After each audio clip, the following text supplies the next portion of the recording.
ሰላም ይሕዋት ከመይ ኣለኹም ደሕና ዲኹም? ሎማዓንቲ ኣብ ሶሻል ሚድያ ዝረኣናዮ ነገር ኣሎ። ሓውና ስታሊን ናብ ኤርትራ ከይዱ ግዛዕ ገለ ዝብል ማለት እዩ። ሕዚ በባየ ገጽ ታየ ዝሓስብ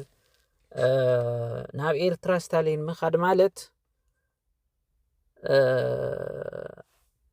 ኣብ ኣኽሱም ዝተኻየደ ጆኖሳይድ ምኽሓድ ማለት እዩ። ሓደ ኣዴታት ፈለስቲ ተደፊረን እየን ኢልና ኡይላ በልና እሞ ብዓለም ለኸ ወንጀለኛታት ይከሰሱልና ኢልካ ኡይላ በልካስ ላኡ ምኻድ ማለት ኣብ ትግራይ ጆኖሳይድ የተፈጸመ ኢሉ ዳርጋ ቨሪፋይ ምግባር ማለት እዩ። ብጣዕሚ ለሕዝን ብፍላይ ከም ተጋሩ መጠን ከም ትግራዋይ መጠን ኣነ ብጣዕሚ ይሕዝነኒ። እዚ ጥልመት እዩ ጥልመት እዩ ልገብር ኣሎ ጥልመት እውን ዳርጋ ኣብ ኣሕዋትና ደቂ ኣንስትዮ ሞተን ዳርጋ ዝተሓጎሰ ኮይኑ ኢሉ ስምዐን ኣለና። ብፍላይ ድማ እንታይ ምስ ኤርትራ መላፍንቲ ምፍጣርሲ እንታይ ይረውሑ? ኤርትራ እኮ እንድሕር ለምሳሌ ኣብና ቀይሕ ኮኸብ ኣብሊ ቀይሕ ኮኸብ ኣብሊ ሳሕል ኤርትራ መንግስቲ ሃይለ ማርያም ደርጊ ሰራዊት ከጥፎኦም ኢሉ ኣብ ጫፍ ኣብ ልበፅሐሉ እኮ ና ሕወሓት ሰራዊት ብናዓፋር በረኻ ሞለለ ዝኹላይ ፀሓይ ዝኹላይ ፀገማ ተሕሊፎም እኳሲ ከይዶም ረዲኦም ወዮም ኣብ ልሳሕል ኣብ ከባቢና ኤርትራ ናቕፋዲ ግዛዕ ልበሃል ኣብኡ ከይዶም ሲ ሓጊዞም ወዮም እና ትልገርመካ ብቲ ናይ ዓፋር በረኻታት ገይሮም ገለ እዮም ከይዶም ቡዝ ሰብ ክኸድለ ለይትፅበዩ ለዛም ብእግሮም እዮም ከይዶም እና እንዲያም ኤርትራውያን ለወያነ ሻዕቱ ታዮም ልዋ ነይሮም ወያነ ጎማ እግራ ገለ ይብልዋ ነይሮም ኢቨን ሃሙ ገይሮም እኳ ኣድሒኖም ወፍትና ቀድማ ፍትና 17 ኩናት ቃልስለ ተኣዮም ኢሎም ክስልጡን እዮም ወፂኦም እዮም ኢሎም እዚኦም ሓደ ብመሰረቱ ጠላማት እዮም ምንም ወግዕ የውሊ ኣብና 17 ጠሊሞምዎም እዮም ፕላስ ለለ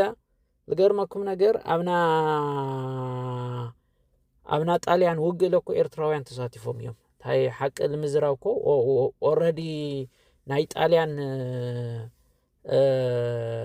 ታይል ባህል ገለነቃይል ባህል ስለልነበሩ ኣብና ጣልያን እውን መፅኦም ወግዮም ናዮም ዞም ሰባት እዚኦም ኣነ ኣይደኖ ኸመ እዩ ልሕሰብሎ ታእዩ ልሕሰብሎ ይርድአኒ ካውለለ ሓደ ዝርክብ እዚ መሰረት የውሊ ብሱር ኣነ ኣይደኖ ማለት ኣነ ኢሳያስ የድንቆ እንዴ በባህሪው ለድንቀሉ ነገራት ኣሎ ለድንቀሉ ታዩ ናይ ምትዕፅፍ ፖለቲካ ኣሎ ላይክ ብናሰብ ሌቨሬጅ ብናሰብ ጉልበት መስዋዕቲ ብናሰብ መስዋዕቲ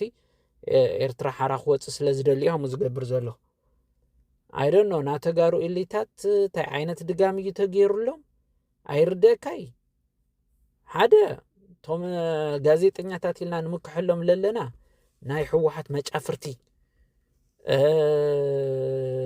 ታይ ነቃይ እዮም ልበሃል እዮም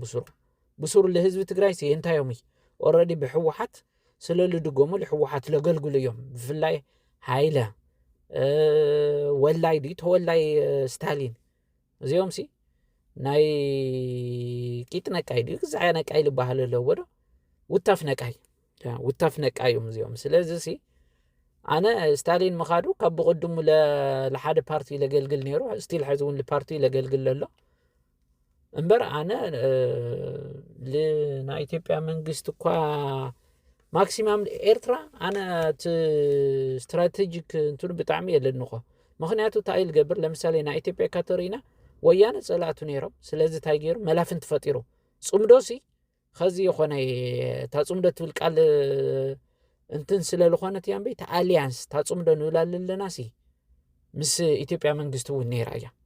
ጸሚዱ ልመነጥፊ ልተጋረጥፊና ብፍላይ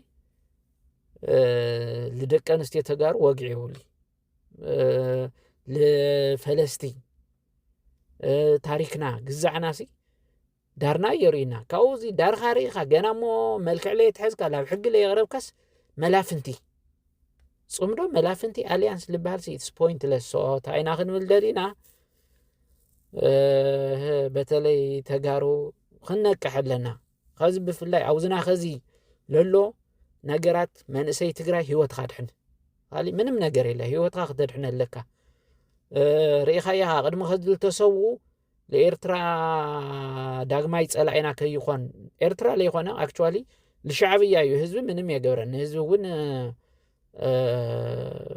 ብስሩ ህዝቢ ኤርትራ እውን ፀላኢና አይኮነን አክቹዋሊ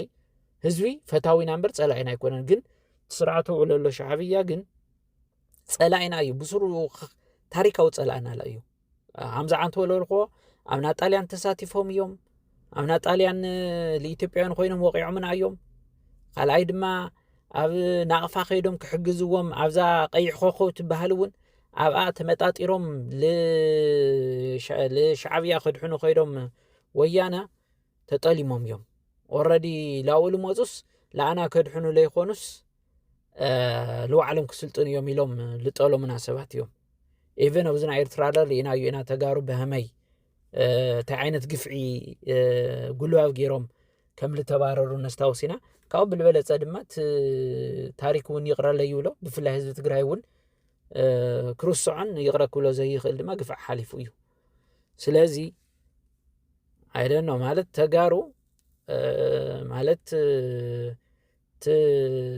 ኦልሬዲ ሕወሓት ልኸድዎ ለለው ልዋዕሎም ብስሩ እውን ኢሎምና እንዲዮም ቅድሚ ህዝቢ ሲት ፓርቲ ክድሕን ዘለዎ ዶ ኢሎም ሶም ፓርቲዮም ከድሕኑ እዮም ልጓይሉ ኣለዉ ኣንሕና ድማ ታዩ ህዝብና ነድሕነሉ መልክዕ ኢና ንፈጥር ህዝብና ብኸመይ እዩ ልድሕን ህዝብና ብኸመይ ኢና ነድሕን እምበር እሶም ዘይዶን ኬር ኣባውት ህዝብና ማለት እዩ ሶ ብፍላይ መንእሰይ ተወዲብና ህዝብና ብኸመይ ነድሕኖ ህዝብና ብኸመይ ነድሕኖ ውድበ ይበልኩና ነው ውድብ ፓርቲያ ፓርቲለ ላይክ ኣነ ካብ ባይቶና ካብ ዓረና ካብ ዓሲምባ ፈለይ ይርዮ ሕወሓት ከዚ ኦልሬዲ ካብ ምርጫ ቦርቶ በቲኑ እዩ ሶ ፓርቲ እዩ ፓርቱ ናዋዕሉ ምስ ፓርቲ ቶም ኣባላት ኢሉ ምልከቶም ኣባላቶም ድላይም ገይሩ ኣንሕና ግን ብዝኸዝለሎ ረስኒ ህዝብና ብኸመይ ነድሕኖ ብፍላይ ቅዱሳት ተጋሩ ልምልከተኩም ቅዱሳት ተጋሩ ኣብዚ ብደንብ ዘት እዩ ጽባሕ እሞ ከዚ ዓለም ጠመተ ብለ ይትበና ሰዓት ዓለም ናዋዕላ እሾው ለሓዘትስ ስለዚ ከብድ ህዝብና ነድሕነሉ መንገዲ ንፍጠር نودب ساسيت سلام معلتي